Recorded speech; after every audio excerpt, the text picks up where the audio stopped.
I'm Bolton Film Festival. This is Nicole from High Peak. I'm Andy from Aesthetica.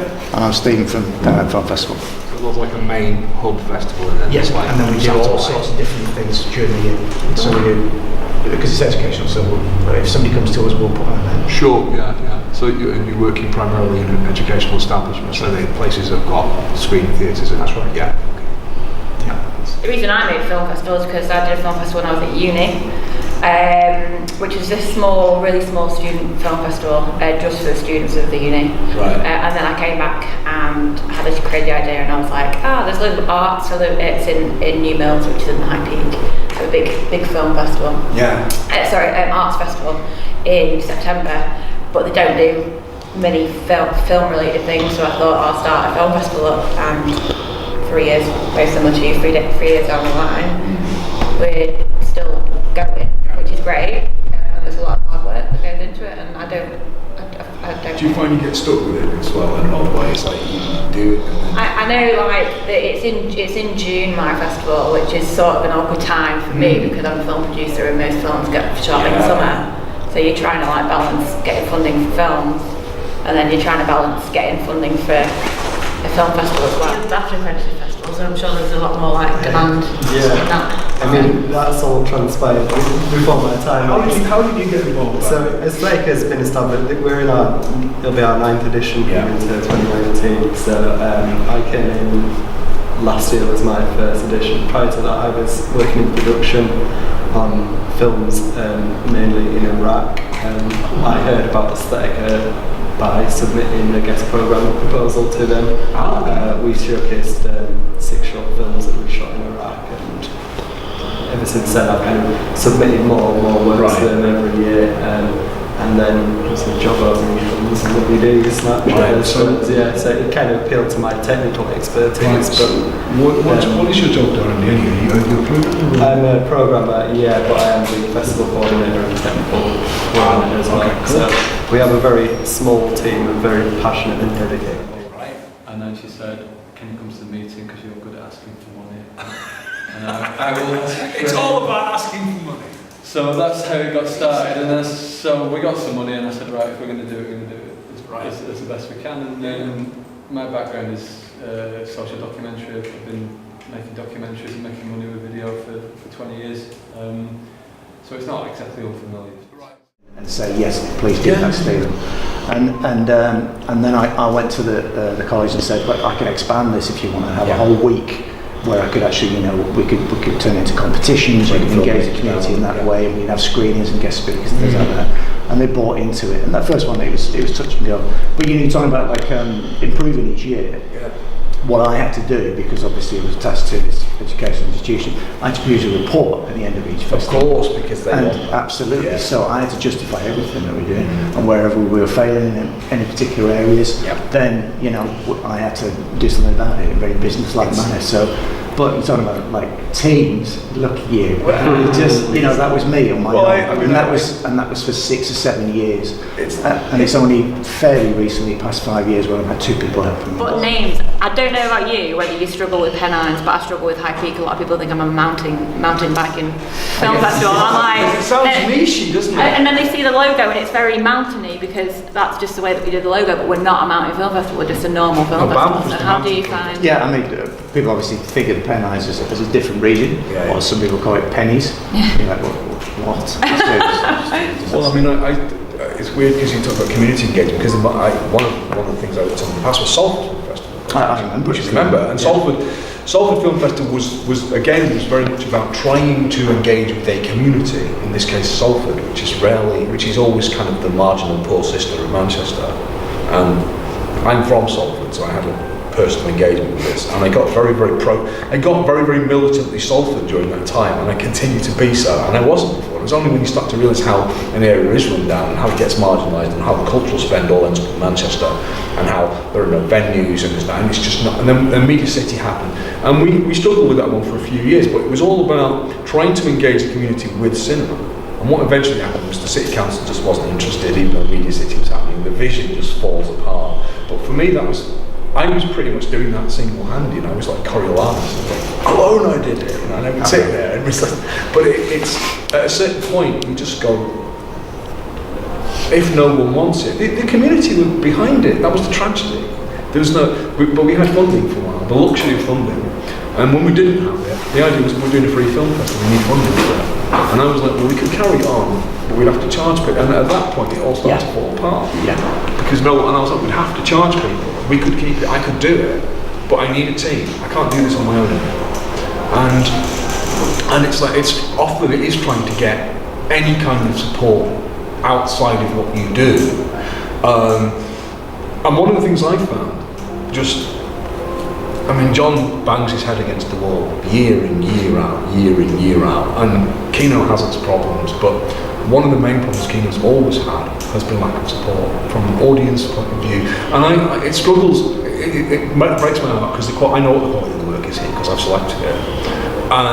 But a lot of it is trying to get an audience for short films now, and it's very tough. I'm very curious how you manage all those, I can see myself being super proud of what I've done in this My Little Baby, but I also can see you having this pile of babies you want to kill. So how can you get through it without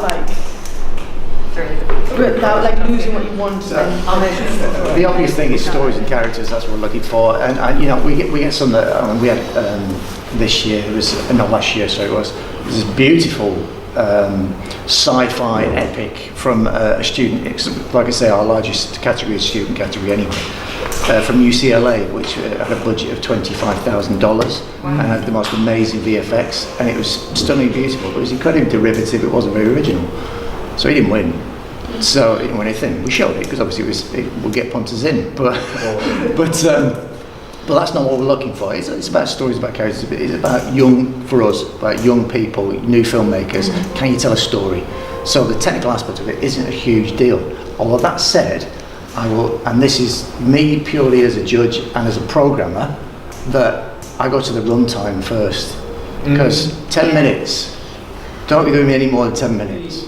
General rule of thumb, the shorter your film is, the more festivals it's likely to get into. Only because we are all schedulers, all of us. If there's a brilliant film that's 20 minutes long, and there's a brilliant film that's 15 minutes long, the 15 minute will probably squeak it on just because it slots in easier, and it's like a jigsaw puzzle. You're slotting things in. If you're doing a shorts program, you want 95 minutes worth of shorts, and you want as many different tastes within that, as well as different moods and different tastes and different flavours and different films and different experiences. If you're doing a supporting slot for a feature, you're looking at blocks of time. I've said this before, it's blocks of time, and so you're going, right, okay, we've got X number of blocks of time today, 90-minute feature, okay, that's a 90-minute feature, can we fit a short on with that? Maybe if it's 5 minutes or so, but we've got 20 to 25 minute turnaround for the next programme. I think there's other things you can do as well to help yourself that are very simple and pragmatic things, that if it's a short film festival, then we're showing shorts, so to pace yourself as a feature immediately raises issues about, how is this going to work with the other shorts that are showing in the programme. And for the most part, a slow pacing film can be a beautiful thing, but if your opening credits are done in the same way that you open a feature film, i.e. that it's 2 minutes of graphics and all nonsense before the actual story starts, then as a programmer you're thinking, oh come on, it's.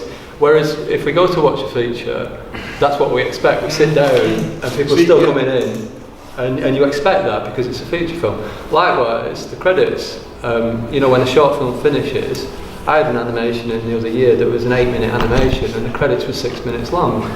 Now, I don't know anybody in the world who enjoys watching credits, so I got back in touch with that filmmaker and said to them, you will not get anybody in the world to screen your film unless you cut these credits.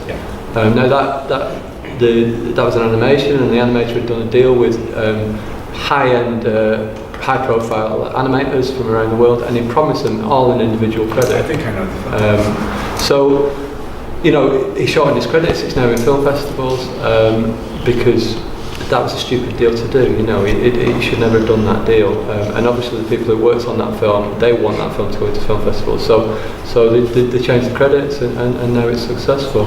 So there's certain things. I mean, this idea of the you know, it shouldn't be over 20 minutes, again, isn't fixed. My rules say that we show nothing under 20, you know, everything should be under 20 minutes.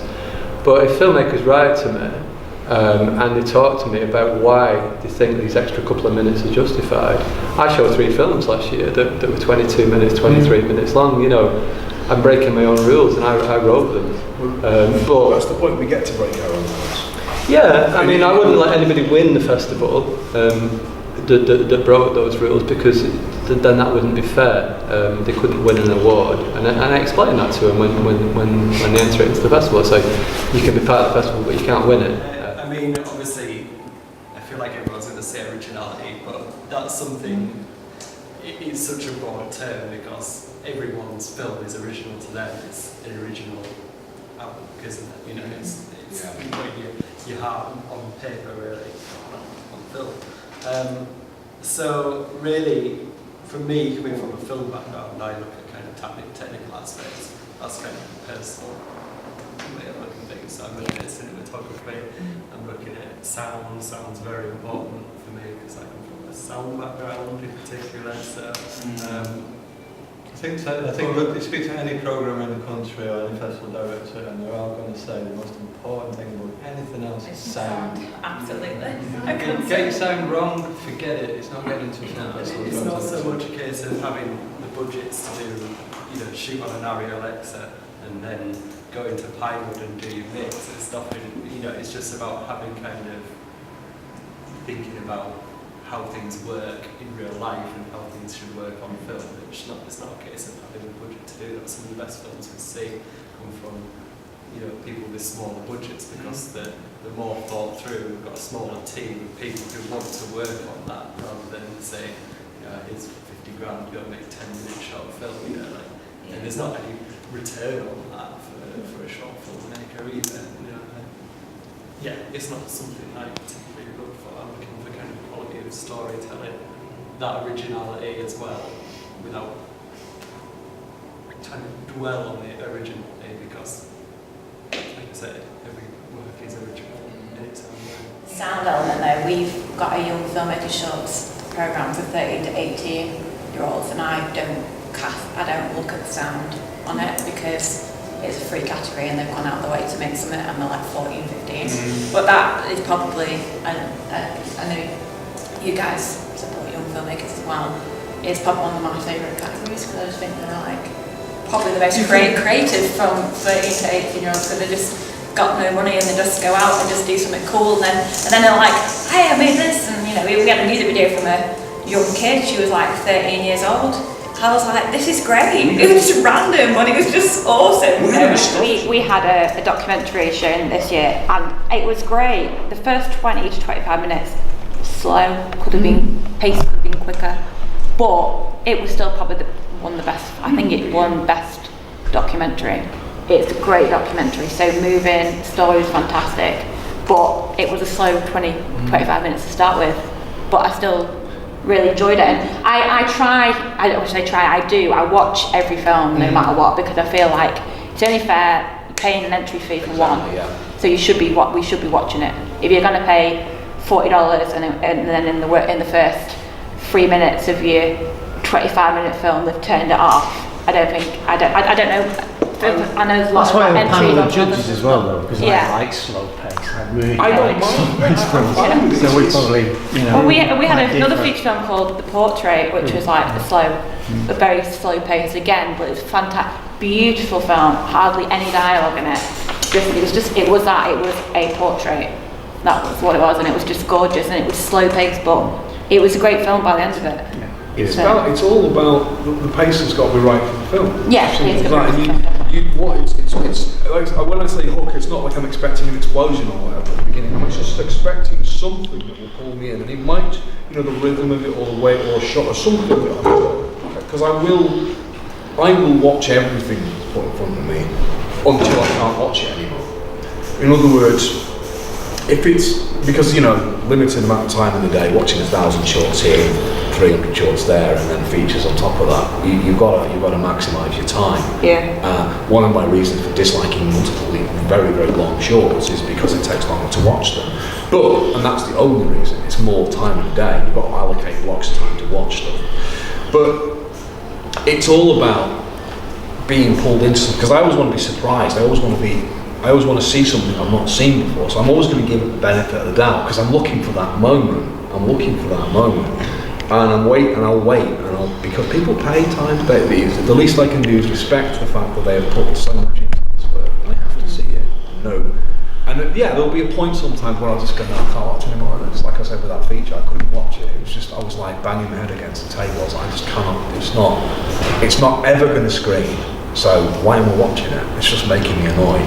So, but generally speaking, you've got to go with it. You've got to try and have as much faith in the filmmaker as possible, because it's their baby, and you don't get to smash the baby on the floor. They were about to start that journey. So I want a film that slaps them in the face and wakes them up a bit and says, right, here we go, we're off on that little roller coaster. Just too much? Or can I say it has a feminist You have approach? to- I mean, looking at festivals, very much what the festival formula guy said. You have to maximise your assets. You have to look. Sounds like it's cynical, but that's what you have to think about as a filmmaker. Is you have to think, right, what boxes do I tick? I think you have to be careful with I'm ticking boxes. So, I went down to the Women in Film Summit on the South Bank because I didn't know a lot about women in film, I didn't know a lot about the issues. I wanted to educate myself on that thing, and that's what a good festival director will do. Mm-hmm. You know, we program animation. I've never made an animation in my life, so you go to animation talks, you educate yourself. I went to the Women in Film Summit after we'd programmed our films. We'd already made our brochure and we already knew what was on the screen. Turns out when we got back, I did relate to the F-rated thing and the women in film issues and all the rest of it. Luckily, 31% of our film festival was made by women. It's not 50%, but it's not terrible. Balance. Everything. Balance. Does everyone have another job? Does everyone have something else? Yeah, I mean, I don't do thematic programming, so a lot of festivals do. It might be. I mean, I say I don't do that. I do an LGBT guest program from the Iris Award.